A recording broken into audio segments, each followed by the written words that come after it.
Les gens qui réussissent acceptent les échecs. Acceptez-vous les échecs? Vous prenez-vous les échecs personnellement? Les gens couronnés de succès sont ridiculement optimistes quant à leur futur. Ils en parlent positivement, comme si c'était déjà arrivé, même s'il n'y a aucun moyen que ça arrive. Mais ils croient. Ils ont des attentes positives de leur futur. Walt Disney s'est fait virer d'une chaîne d'infos parce qu'il avait soi-disant pas d'imagination, ni de créativité.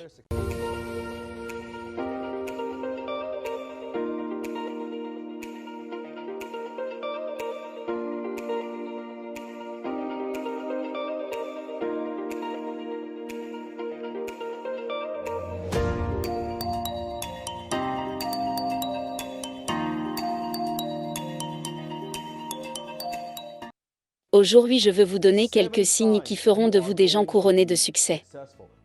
Quelles sont les chances de réussir? Avez-vous une chance de réussir? Après avoir interviewé des centaines de personnes, rencontré des centaines de PDG, athlètes, des célébrités, et certaines personnes les plus couronnées de succès au monde, je me suis posé cette question. Pourquoi ces gens sont couronnés de succès? J'ai toujours été fasciné par l'état d'esprit des gens qui réussissent par leur discipline, leur concentration, leur détermination face aux difficultés. Qu'est-ce qui les rend si différents? Ce ne sont pas des théories, ce sont des signes. Voyons combien de signes vous avez. Signe numéro 1.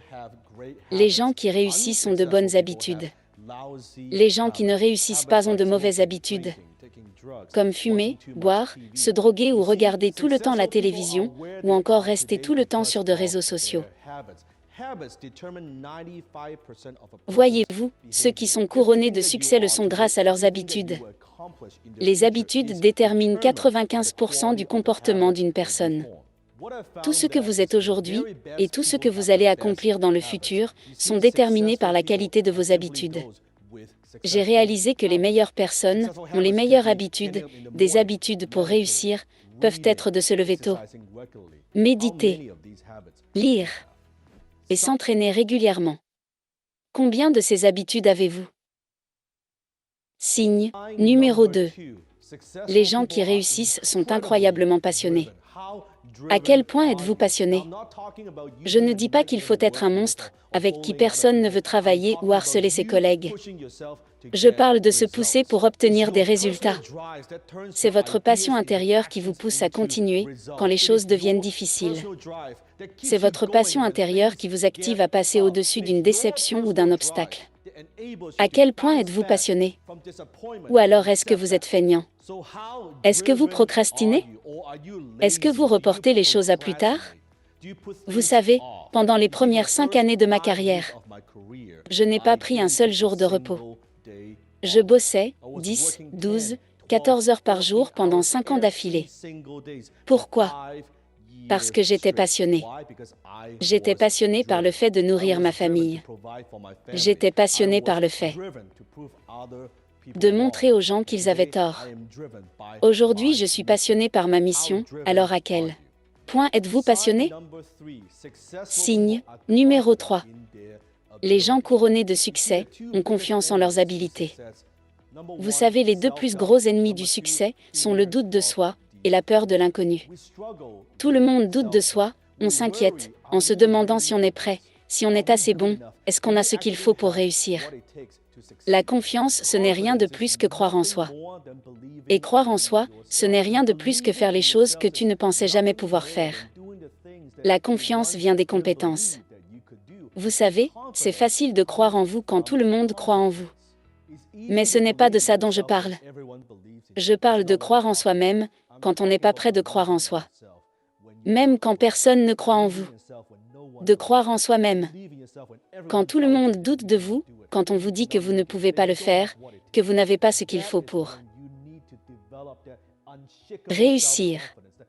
C'est là que vous devez développer cette confiance en vous. En béton, cette croyance que vous pouvez le faire. Attention, la confiance, ce n'est pas de l'arrogance. L'arrogance, c'est penser que vous êtes au-dessus de tout le monde. Ok. La confiance, c'est savoir que personne n'est au-dessus de vous. Avez-vous assez de confiance en vos habilités pour réussir? Est-ce que vous arriveriez à parier sur vous-même? Et pas que dans les mots. Il faut des actions, investissez-vous, êtes-vous prêt à mettre tout ce que vous avez en jeu pour réaliser vos buts et vos rêves? Est-ce que vous pariez sur vous-même? Est-ce que vous hésitez? Est-ce que vous êtes perfectionniste? Signe numéro 4. Est-ce que vous êtes paralysé quand vous devez parler? Vous pouvez avoir les meilleures idées du monde et de l'histoire, mais si vous ne savez pas articuler ces idées, si vous ne savez pas comment communiquer ces idées à d'autres personnes, vous n'irez malheureusement pas bien loin. Le talent de communication se présente sous plein de formes. Je parle d'écrire des mails, des posts pour les réseaux sociaux, présenter un meeting, de parler en un contre un. Parler au téléphone à un client, ou même un grand groupe de personnes. Tout cela découle de votre talent en communication. Une des choses qui a changé ma vie durant ma jeune carrière a été de rejoindre Toastmaster pour développer mes talents de communication. Devant des gens, j'avais un mentor qui m'aidait à développer mes talents d'écriture. Ce qui est très important. Savoir utiliser les bons mots sur une pub pour convaincre, influencer quelqu'un. Donc, toutes les personnes couronnées de succès ont cette chose en commun. L'habilité de pouvoir influencer, persuader et inspirer les autres. Signe numéro 6. Les gens qui réussissent acceptent les échecs. Acceptez-vous les échecs? Vous prenez-vous les échecs personnellement? Les gens couronnés de succès sont ridiculement optimistes quant à leur futur. Ils en parlent positivement, comme si c'était déjà arrivé, même s'il n'y a aucun moyen que ça arrive. Mais ils croient. Ils ont des attentes positives de leur futur. Walt Disney s'est fait virer d'une chaîne d'infos parce qu'il avait soi-disant pas d'imagination, ni de créativité. Steven Spielberg s'est vu refuser l'accès à une école de cinéma 3 fois avant de devenir célèbre. Le colonel Sanders à 56 ans s'est fait rejeter 1000 fois avant que quelqu'un accepte sa recette. Vous remarquerez que ceux qui réussissent le plus dans n'importe quel domaine sont aussi ceux qui ont le plus échoué. La différence entre une personne qui réussit et quelqu'un d'autre qui ne réussit pas, c'est la volonté.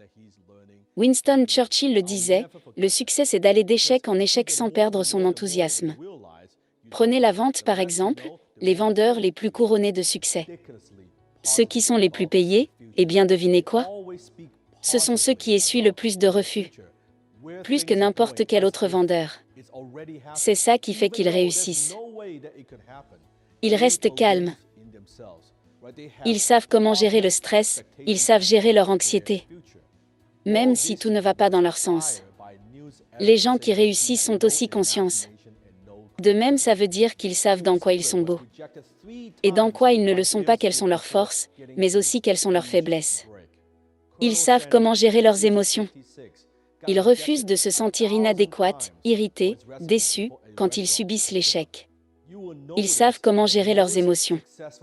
Et ils refusent de se sentir inadéquats, irrités ou encore déçus. Quand ils subissent l'échec, alors combien de ces signes avez-vous? Avez-vous des chances de réussir? Si vous avez quelques signes, eh bien félicitations, vos chances de réussir sont assez hautes. Malgré tout, si vous avez tous ces signes, vos chances sont très hautes. Maintenant, avoir ces signes est une chose, mais vous avez besoin d'une autre chose. Combinez ces signes et vos talents, c'est comme ça qu'on réussit réellement. Les signes sont votre potentiel. Maintenant, il faut savoir comment transformer le potentiel en profit, eh bien vous savez quoi? C'est grâce à votre talent.